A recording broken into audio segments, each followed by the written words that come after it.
დაკავშირებით.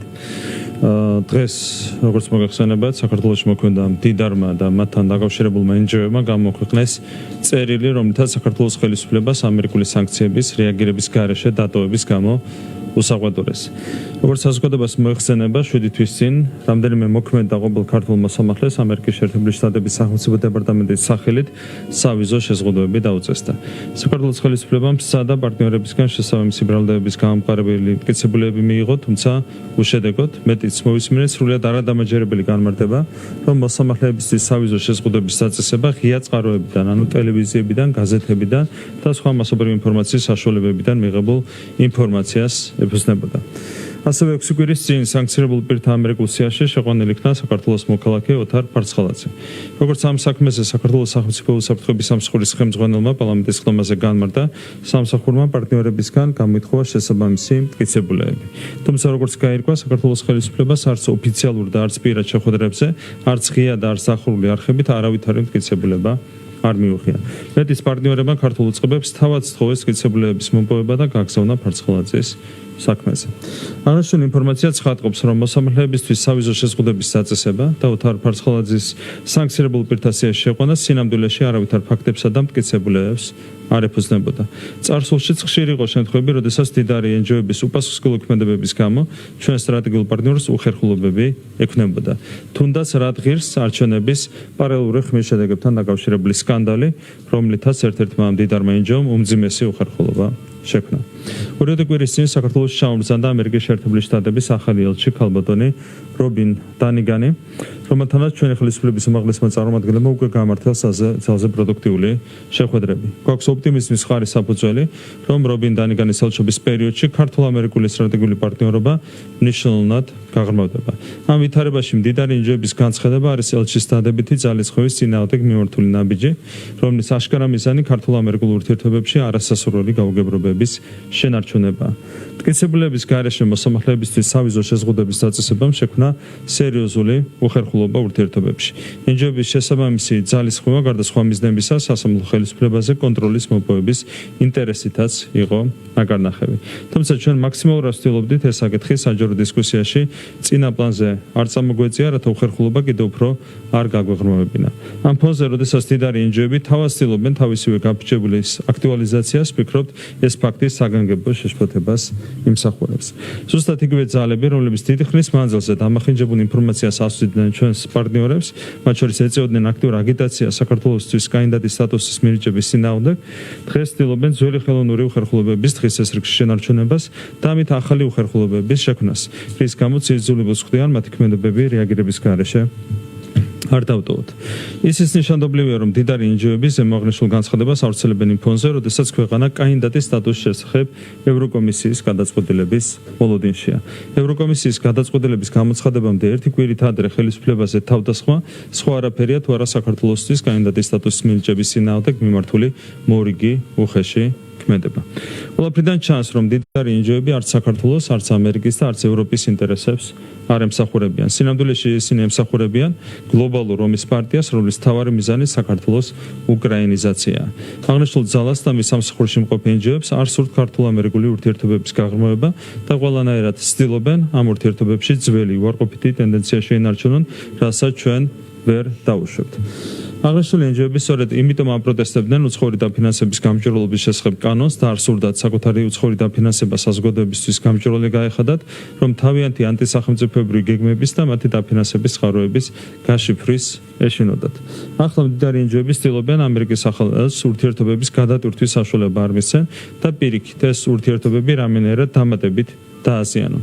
იმედი გვაქვს, რობინ დანიგანსაც ექნება აქტიური რეაგირება ყველა იმ ქმედებაზე, რომელიც ორ სახელმწიფოს შორის ურთიერთობების გაღრმავების წინააღმდეგ არის მიმართული.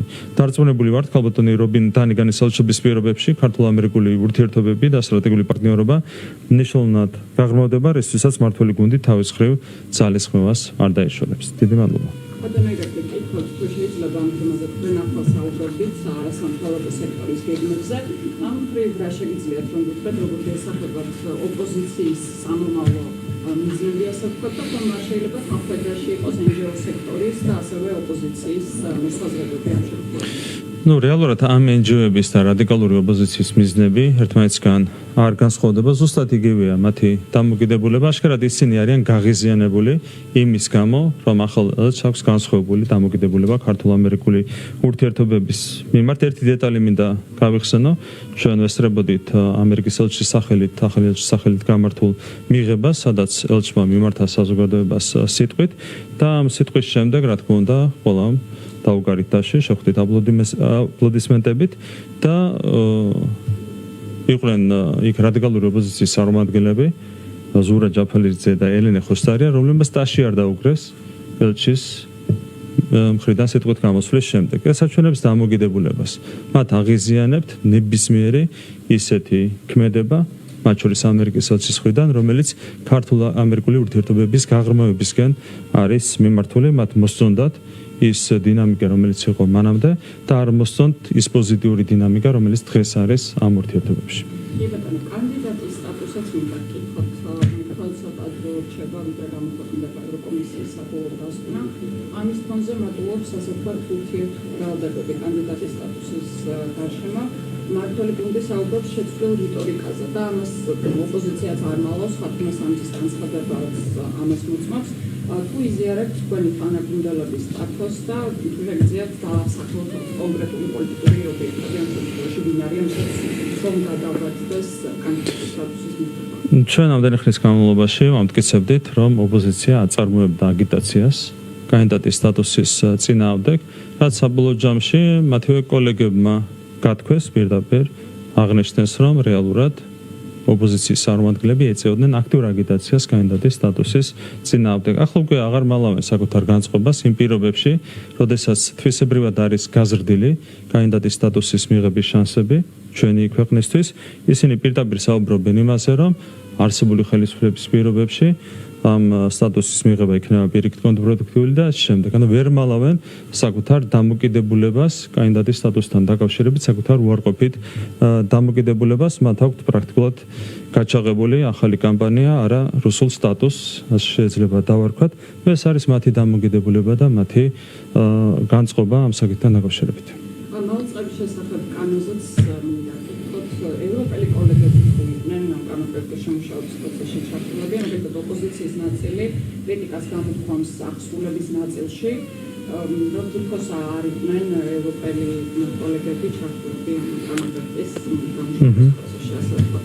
თავიდან ბოლომდე დეტალების დონეზე ჩართული იყვნენ ევროკომისიის წარმომადგენლები, მათ შორის საელჩოს წარმომადგენლები ამ კანონპროექტის შემუშავებაში. ყველა დეტალი იქნა განხილული, მათ შორის უხამსობის ნაწილში შესაბამისი ნორმებიც იქნა შეჯერებული ევროკომისიის წარმომადგენლებთან. შესაბამისად, თავიდან ბოლომდე კონსულტაციების რეჟიმში შემუშავდა და დამტკიცდა ის კანონპროექტი, რომელიც არის დღეს გაგზავნილი პრეზიდენტთან ხელმოსაწერად. თავიდან ბოლომდე ყველა დეტალი იყო შეთანხმებული გავლილი ჩვენს ევროპელ პარტნიორებთან. და ბოლოკითხვას დაგისვამთ, მიხეილ სააკაშვილმა დღეს სასამართლოს ფორმაზე ისაუბრა, რომ გარკვეული რუსული დივერსიული ჯგუფები არიან შემოსული ქვეყანაში და მათ აქვს გეგმაში, რომ მოაწყონ დესტაბილიზაცია.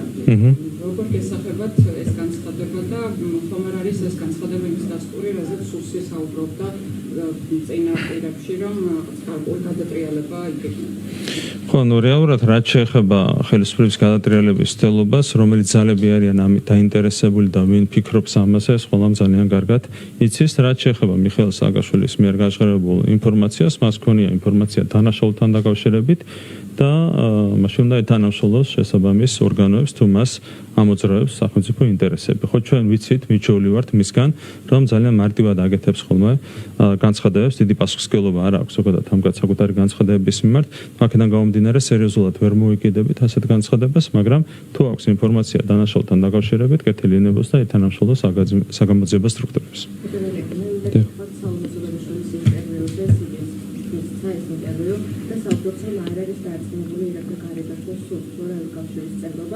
მაშინ როცა ძალიან ცოტა დარჩა სტატუსზე პასუხის მიღება, კიდე ამის გავსი გზავნილის გაჟღერება პრეზიდენტის მხრიდან გასამსახურებად და რაღაცა.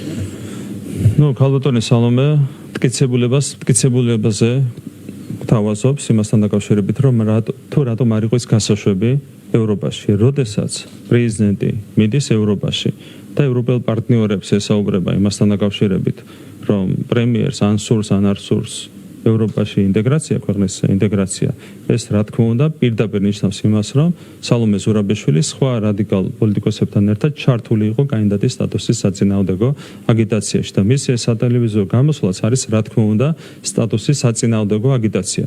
როდესაც შენ ეჭქვეშ აყენებ პრემიერის мотивაციას ევროპულ ინტეგრაციასთან დაკავშირებით, ეს არის რა თქმა უნდა პირდაპირ აგიტაცია სტატუსის წინააღმდეგ, მორიგი მტკიცებულება თავად შემოგთავაზა სალომე ზურაბიშვილმა ამ საკითხთან დაკავშირებით და იმის შესახებ, რომ ის ევროპაში ნამდვილად არ იყო გასაშვები.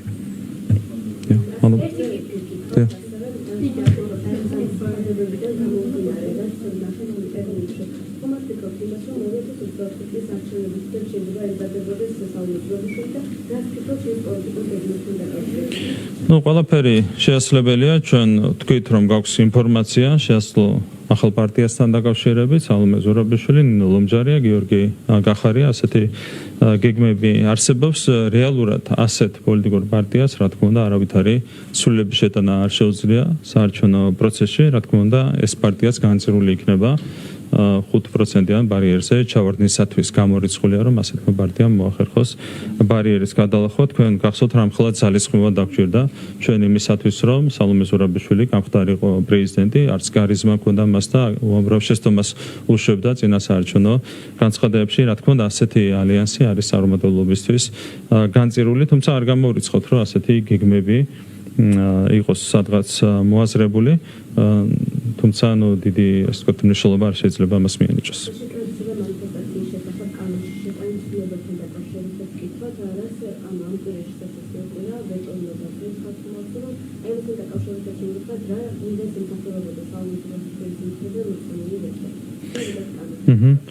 Ну, ამ კვირაში ტექნიკურად აღარ ესწრება ამ საკითხის განხილვა, ალბათ 2 კვირის შემდეგ იქნება ეს საკითხი განხილული, ნახოთ ამას ბალამედი და მისი ბიურო განსაზღვრავს, რაც შეეხება ამ კანონპროექტს. ამ კანონპროექტის მიზანია აღიკვეთოს რევოლუციური სცენარის წარმატებით განვითარება, სწორედ ამისათვის იქნა შესაბამისი კანონი მიღებული, ვინც უპირისპირდება ამ კანონს, მას სურს რევოლუციური სცენარი. ეს არის პრაქტიკულად მორიგი ლუსტრაცია. შესაბამისად, რა თქმა უნდა, ჩვენი განზრახვა, ვეტოს დაძლევა, ჩვენ ვერავის ვერ მივცემთ რევოლუციური გეგმების, ასე ვთქვათ, განვითარების საშუალებას ჩვენს ქვეყანაში. ამ ქვეყანაში ჭირდება სიმშვიდე და ჭირდება მშვიდობა.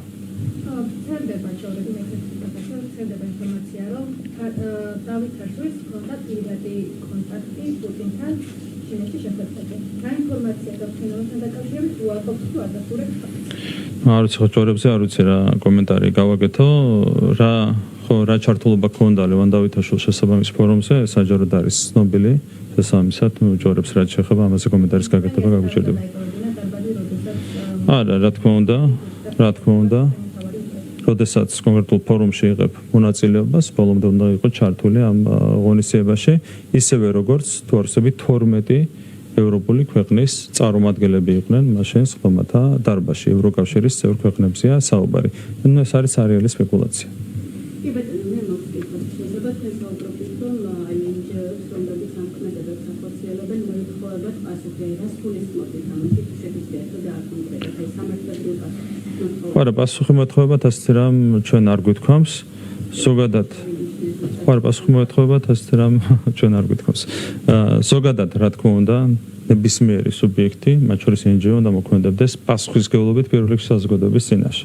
და ჩვენ ხედავთ, რომ ისინი ვერ გრძნობენ ამ პასუხისმგებლობას საზოგადოების წინაშე, ქართული საზოგადოების და სახელმწიფოს წინაშე, ისინი გრძნობენ პასუხისმგებლობას მხოლოდ გლობალური ომის პარტიის წინაშე. ეს არის ძალიან სამწუხარო მოვლენა.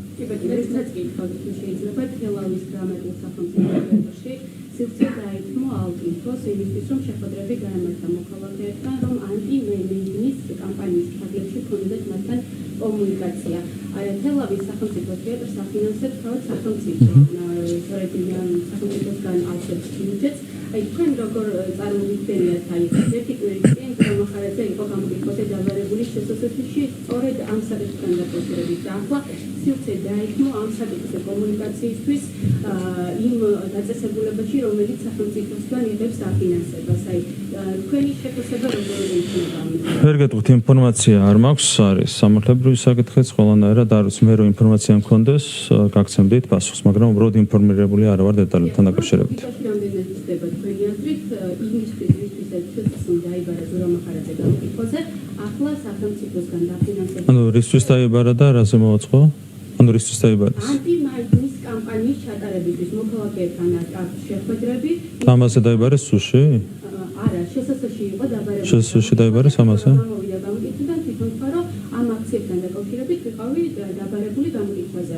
ახლა დღეს გავხსოვდა ინფორმაცია, რომ 1 ოქტომბერს მათ ჰქონდათ თელავის სახელმწიფო თეატრში შეხვედრა მოქალაქეებთან, სადაც საუბრობდნენ იგივე თემაზე. და ანუ არა, მის მიერ მოსაწყობ აქციასთან დაკავშირებით იყო დაბარებული თუ მაიდანთან დაკავშირებით იყო დაბარებული? მაიდანთან დაკავშირებით. ხო, ეს სხვა რამეა. ეს სხვა რამეა, მაგრამ არ ვიცი, მე სიღრმეში აქ ვერ შევალ გამომდინარე იქიდან, რომ არ მაქვს დეტალური ინფორმაცია. Ну, საზოგადოება აგვირდება ყველაფერს, საზოგადოებას აქვს თავისი აზრი ყველა სუბიექტთან დაკავშირებით და ეს არის მთავარი. დანარჩენი რაც შეეხება დეტალებს, მე ინფორმაცია არ მაქვს, ამიტომ გამიჭირდება კონკრეტული კომენტარის გაკეთება. მსგავსი ტიპის რადიკალურ დაჯგუფებას სახელმწიფო უნდა აძლევდეს თუ არა სივრცის მოქალაქეებთან? ნაქირავები იქნებოდა ფართი, ასე ფართს ქირავენ კონკრეტული ექსტრემისტული პარტიების წარმომადგენლები, ხო, როგორც არის მაგალითად გირჩი, ნაცმოძრაობა, დროა და ასე შემდეგ. Ну, ეს მიღება დემოკრატია და დემოკრატია ვალდებულია ითმინოს მათ შორის ექსტრემისტული ორგანიზაციების თუნდაც ან ესეთი ორგანიზაციები, რომლებიც შეიძლება საეჭვო მიზნებს ემსახურებოდეს. ეს არის სამწუხაროდ დემოკრატიის ერთ-ერთი ასპექტი. მე მეკნება სტატუსალურ ზურაბიშვილი მაინც ევროპაში ვისწავლე რეაქცია ხდება ქართულისაგან და რჩება თქვენ. Ну, ჩვენთვის იცით რომ ის აღარ არის საქართველოს პრეზიდენტი, მხოლოდ ფორმალურად არის საქართველოს პრეზიდენტი, სინამდვილეში ის არის ნაცმოძრაობის პრეზიდენტი. თქვენ ნახეთ დღესაც მისი სატელევიზიო ჩართვის დროს რა არის მისი სულისკვეთება და რა არის მისი გზავნილები. ის მიდის სააგიტაციოდ ევროპაში კანდიდატის სტატუსის წინააღმდეგ. როცა ჩადიხარ ევროპაში და შენს კოლეგებს ესაუბრები იმაზე, რომ საქართველოს მოქმედ ხელისუფლებას არ სურს ევროინტეგრაცია, ეს ნიშნავს, რა თქმა უნდა, სტატუსის წინააღმდეგ აგიტაციას. როგორ შეიძლება ასეთი ადამიანი გაუშვა ევროპაში, როდესაც ჩვენ გინდა დღე-დღეზე მიიღო კანდიდატის სტატუსი. ხო, რა თქმა უნდა, ეს არ არის ევროპაში გასაშვები ასეთი გზავნილების ფონზე. კიდევ ერთი მტკიცებულება შემოგთავაზა მან დღეს, როდესაც უცხოურ ტელევიზიაში გააჟღერა მორიგი გზავნილი იმის შესახებ, რომ ეჭვები აქვს ხელისუფლების ევროპული სულისკვეთების თაობას. რა ვიცი, ვიტყვით, რომ კონსტიტუცია კიდევ ერთხელ დაარღვია. ერთი წელი აქვს სალომე ზურაბიშვილს დარჩენილი, ის აღარ არის აქტუალური.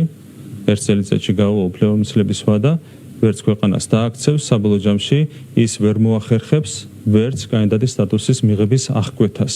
ჩვენი ქვეყნის მიერ, ჩვენ გვაქვს ძალიან ოპტიმისტური მოლოდინი მასთან დაკავშირებით, რომ დეკემბერში მოგვენიჭება კანდიდატის სტატუსი. ადრე ვამბობდით, რომ იყო 50-50-ზე, თუმცა ეს შანსები არის თვისებრივად გაუმჯობესებული და სალომე ზურაბიშვილი დარწმუნებულად ვერ შეუშლის ხელს საქართველოს მიერ კანდიდატის სტატუსის მიღებას.